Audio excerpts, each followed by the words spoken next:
Welcome to Rauta's opinion video. This time the topic is about the black and white situation between the mainstream and the underground. Now, this is a topic I have been discussing previously in other videos and from other angles, so to speak. This time I was paying attention when I was reading a Finnish metal magazine, basically the only one that is still available on paper, that every now and then you get to see the same artists on the front cover, video interviews and whatnot. And now this is a topic so many people randomly bitch about, and some actually don't care. I'm not gonna bitch about how certain bands are appearing, or rather reappearing on the pages or the cover every now and then. That's just part of the business. But my point here is actually how little we actually get to read about bands in general. That is, context being metal music. Now, when we take a look at the Metal Archive site, we can pretty soon figure out that there are more than some 120,000 metal bands in the world. That is a really big number. Let me put it this way. Roughly in almost 20 years, I've been very active review guy. I've reviewed roughly some 5,000 plus albums, demos, whatever. That is still very small percentage of the whole number. And obviously with some bands I've reviewed more than one album. So if you just kind of put that into the perspective, I have reviewed way less than 1% of the huge amount of bands. Now we actually talk about interviews, the numbers get even smaller. Let me try to put it into right ballpark. Say that a typical metal magazine, features some 10 interviews in any given issue. And say that this magazine appears once a month. That is 12 issues per year. So if each issue features, say, 10 interviews, that's roughly 120 interviews per year. Sounds actually quite nice, doesn't it? Now, if you try to figure out that with 120 interviews total during a year, within 10 years that would be quite a nice amount of 1,200. Sounds quite massive, right? Now, if you compare to this actual figure of 120,000 bands, you can do the math, right? So even in 100 of years, you be interviewing only 10% of these bands. Metal hasn't really been out there for 100 years still, right? And these get even more complicated if you actually try to figure out that most bands that are featured on any given magazine or zine, that perspective are there more than once. Even if we take into this way, that even if all those 120,000 or 130,000 bands out there, let's say only half of them are active and the rest are just disbanded side projects or otherwise buried bands, it still would leave us with roughly 60,000 bands that are active. Now, do the math. The thing here is, most of these bands are never ever able to get an interview on any given magazine. Now, first of all, when I mentioned that this is basically a line divided between mainstream and underground, that's actually way too black and white perspective to see it, because most bands are not exactly mainstream. I'm talking about the level of Judas Priest, Iron Maiden, Metallica, Rammstein, things like that. And by the way, some of these bands are not even listed on Metal Archive site. For example, Rammstein. That's another story though, but just to give you a little bit of heads up how things are actually more big in numbers than even Metal Archives tells you to be. Now, these names that which I mentioned, along with so many other more rocking names such as Kiss and the like, are the actual mainstream, with the names such as Five Finger Death Punch and you know. But basically, when you compare to the big number of all these bands, it's a very, very small percentage. Well, obviously less than a percentage. But you know, very, very small amount of bands are actually mainstream. And the big amount of these bands are obviously in the underground. Not maybe literally, but you know, the types that you never ever get to see perform anywhere, of which you might have never ever read before, for the reasons I already mentioned, and which might not even have a release out. Or even if they have a release out, it's basically virtually not available. Might be some Bandcamp links, might be a demo here and there, might be listed on Discogs, and probably most likely are. But still, they are nowhere to be seen because first of all, they are way too small. Nobody gets to know them. And if nobody gets to know them, how are these bands supposed to be available? How can you order a CD vinyl tape if you don't know even the band? So what I'm basically trying to say here is that this is very, very annoying way how the music industry works. Because what you actually have here is this big ass pyramid. And on the very top of this pyramid, there are only a handful of bands which are basically fighting for their existence, coverage, whatever. They are playing shows, touring all the time, doing a lot of hard work essentially.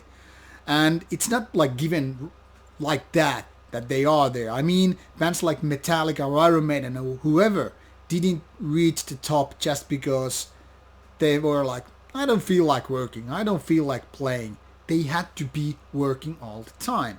And more than so, most of these bands just had to start early on with their careers. They didn't have the luxury of having pauses in their careers. They didn't have the luxury of, I am not gonna have this tour life for 5 years. I'm just gonna spend time with my family and all that stuff. Because once you start to, you know, slide down the slope, you're pretty much a goner. And that is exactly why the fight for this top spot is so important. Now, most of the bands are pretty much going between the top and the bottom in, well, different levels, so to speak. Obviously, Pyramids doesn't really have levels, but I hope you get the idea. Different tiers. Maybe I should use ziggurat comparison versus Pyramid, but that's beside the point. The point here is lots of these bigger bands, which are not exactly the top tier. I'm talking about bands like Paradise Lost, which was already covered on this magazine, and other bands which are basically that big. Now, these are the type of bands that don't have just once in a lifetime interview in any given magazine. Rather, they keep coming back maybe every album or every other album, obviously because they have these big labels, and these big labels then again help these bands to get these interviews, to get this coverage and all that stuff. Now, obviously, I'm not bitching about labels either. I mean, they're just doing their job. They would be doing a shitty job if they were not pushing these bands to these magazines, online sites, or whatever. Like, I mean, Rauta is way too small to be asked like, hey, Jerry, what's up? Would you like to feature, I don't know, a Nile interview? Would you like to have Judas Priest interview? Would you like to have Paradise Lost interview? Nobody gives a rat's ass what I do. So I'm kind of like, I have this freedom. I mean, it comes with the territory. Be small enough and nobody gives jack shit what you do. Be big enough and suddenly you are on everybody's folder or map or phone book, and suddenly things get more busy. So I mean, being big or small, that same thing applies to media as well as influencers, as well as magazines or whatever, or bands. I mean, this is how you go. If you're big enough, you want to be on the pages, you are on these magazines, their scopes are on you, and apparently labels are pushing them even more. But if you're a small band, there's no chance you're gonna get a big interview on any major magazine or TV program or whatever. And as such, it seems like these are like small circles. I rather prefer using circle rather than scene. The mainstream thing, it just circles around here, and it's like this apex predator thing. The apex bands, they are there on the top tier. They are doing these tours and interviews and whatever, and they're pretty much all over the map, and that's why they are known. That's why they can do big tours and stories like that. And that's why you can read multiple of pages of these bands every couple of years when there's a new album. And the circle gets repeated and repeated and repeated. Now, the smaller the band, the less known band it is, the less likely it is that you will ever read anything about them. If you're kind of a middle-sized band, and this is what I usually call a kind of a gray area between the mainstream, between the big bands you can hear on radio that even your non-metal friends know about. Oh, it's Metallica, I know the band. But when you mention like, yeah, I'm listening to Origin, say what? The technical death metal band. I mean, they're big. Technical death metal. What are you talking about? Do you have a fever? Not to mention when you go really down the slope to the grassroots level, when you mention these obscure black metal projects with no anonymous lineup and only a couple of demos out and nobody knows them. They are not the bands that get to play even on the smallest of underground black metal events, maybe because they don't have a lineup. Not to mention they are not going to be featured on the pages or any given magazines. They are not interesting enough to make sales for the magazine, which is then again a mandatory thing unless you want to go bankrupt. So in essence, my rant or babble is all about like how things get repeated because they are what they are. I mean, we are basically the ones that define it. I mean, if we only say vote these bands with our wallets, like the saying goes. If you only like, okay, Iron Maiden is gonna play, I'm gonna see it for the 20th time, take my money, I'm gonna buy all your merchandise, I'm gonna see the shows and whatever. Obviously, they are the ones that will be on print. And then you're once again a happy cat, happy kitten, when you get to read these interviews once again, how True Lives have changed their lives, how their 25th album has changed their lives, or how hard it is to be this musician when you're 170 years old and all that stuff. Obviously, I don't have anything against big bands either. I mean, I grew up with those bigger names. But my point here is that there's basically nothing that can actually make these changes. Most of the bands, like 98% of the bands, won't be featured anywhere because we as humans, we are very predictable how we behave. We like names that everybody knows, unless we're hipsters. That's a different story. We like that we can pretty much sing along with those certain songs, which everybody else also does. I mean, if you go to a stadium level band, stadium rock, and they're like, yeah, the Trooper, everybody knows the lyrics, let's do it. If you're just going to a small black metal band and you're the only one banging your head, you're like, yeah, nobody knows this. Then again, this audience is only like 5 people and 4 of them are pass out. I'm the only fan of the band.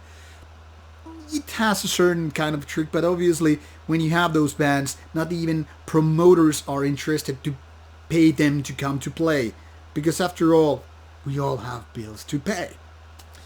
So, as sad it is, that's how the world with metal music rolls again. I mean, it doesn't matter how much a counterculture we are, or anti-culture, or subculture, or whatever. Still the same rules of capitalism, same rules of biology, and stuff like that apply to us.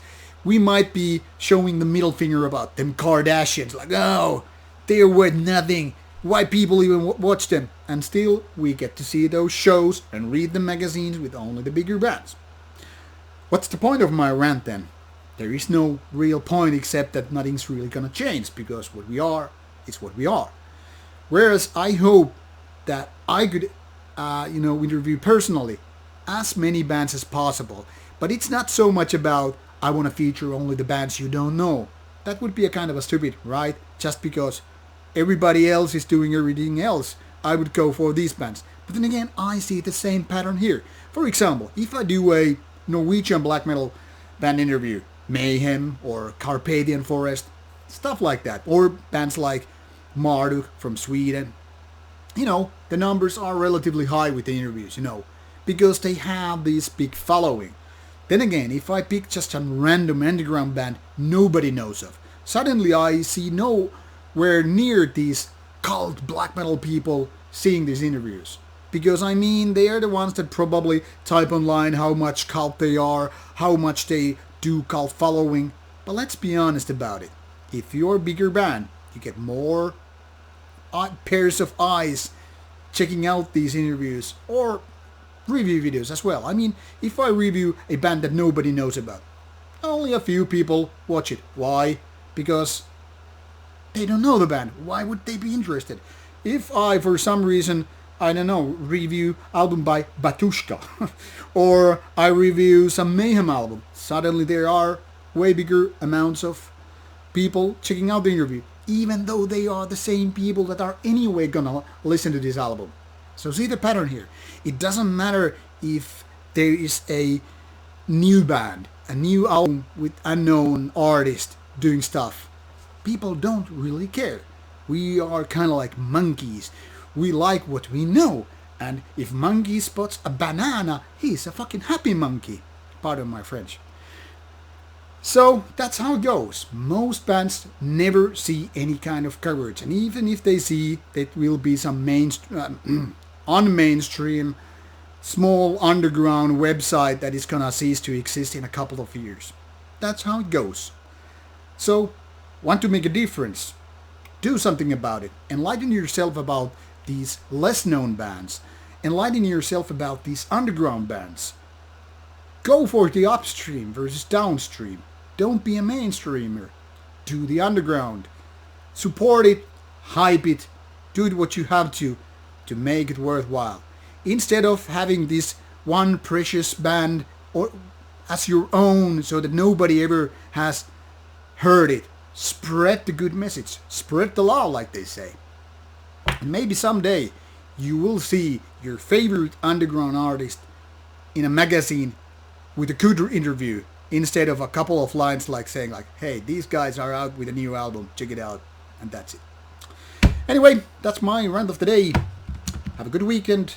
Have some good beers inside or outside now that the weather is getting warmer, at least in Finland. I don't know about the rest of the world, and don't get ill with the corona. Thank you for watching. Take care. Bye-bye.